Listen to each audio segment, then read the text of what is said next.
બધું બુદ્ધિશાળી બહુ થઈ ગયો ને, ડોક્ટર એ વિજ્ઞાનિક એ બધું હળંગ ડિગ્રી માથે ડિગ્રી, એની માથે ડિગ્રી, બધી ડિગ્રી એની પાસે.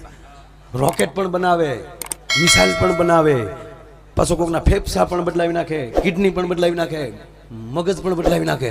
અને પછી કીધું કે હવે મારી જેવડો કોણ છે? ભગવાનને કહ્યું કે હું તારો બાપ, હું સૌ. તું મારી સામે ચેલેન્જ કરે? ભગવાનને છું આની મેમરી જ ઉડાડી નાખી.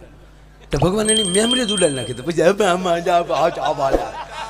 અવડો મોટો વૈજ્ઞાનિક હો, અવડો મોટો મેડિકલ સાયન્સનો મોટો માણસ, સંશોધનકારક, પણ ભગવાને મેમરી જ ઉડાડી નાખી. એટલે હાલ મેળે નથી આવવો. પછી ભગવાનને જો મેમરી ગઈ કે નહીં, મને જોવા જવા દે. ભગવાન માનવ બનીને ધરતી ઉપર આવ્યા અને એને હામાં મળ્યા કે ઉભો રે, નથી ઉભું જવું. ક્યાં જતો? નથી ખબર. તું શું હતો? નથી ખબર, કાંઈ નથી ખબર.